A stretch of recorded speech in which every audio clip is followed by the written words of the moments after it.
Welcome to the ADD ADHD Information Library here at newideas.net. ADHD is the abbreviation for Attention Deficit Hyperactivity Disorder. ADHD is actually a real problem. It's one of the most common childhood behavior disorders.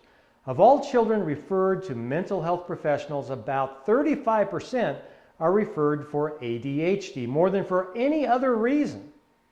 Those with ADHD often have problems in most of the areas of their life, at home, at school, at work, or in their relationships.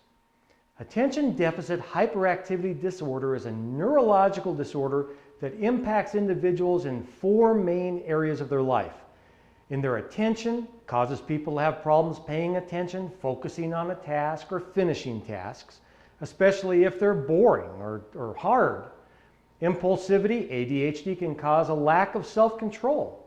Impulsive behaviors or impulsive choices can cause havoc in relationships, at work, school, or in life.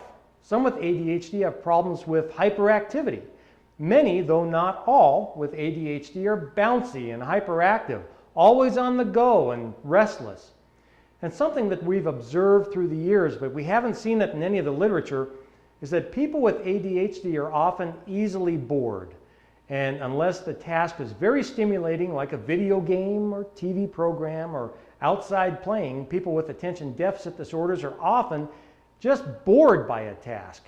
They're bored by homework, by math tests, by balancing checkbooks, doing taxes, or many of these other things that are important, but they just never seem to get done. Children, teens, and adults can all suffer from ADHD.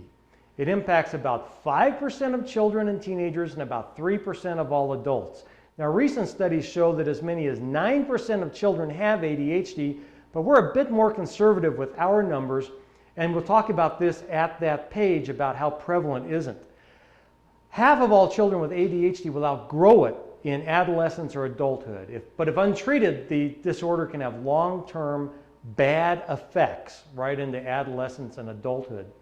The disorder has different looks or types, and this is discussed in great detail under the section of the different types of ADHD right here at newideas.net. For some, it severely impacts behavior, and for others, it greatly impacts learning. For the group in the middle, it just impacts their attention, focus, concentration, and getting the job done. ADHD comes in different types. The diagnosis of attention deficit disorder is very broad and includes several different types of ADHD. Some are inattentive, just like Winnie the Pooh. Some have what we call classic ADHD. They're like Tigger. Remember Tigger? Tiggers like to bounce. Others are over-focused. They're like Rabbit in the Winnie the Pooh stories. Gotta have their way. They're pretty inflexible. Some have high anxiety, just like Piglet, who is nervous and worried a lot. And others are depressed. Remember Eeyore, the stuffed donkey? Well, at the ADHD Information Library here at newideas.net, you'll also learn about the neurology of ADHD. You'll read current research and news articles, and we'll reveal to you the best targeted alternative treatment strategies for each of these 5 types of attention deficit hyperactivity disorder. So learn more about ADHD with us here at newideas.net, the ADHD Information Library.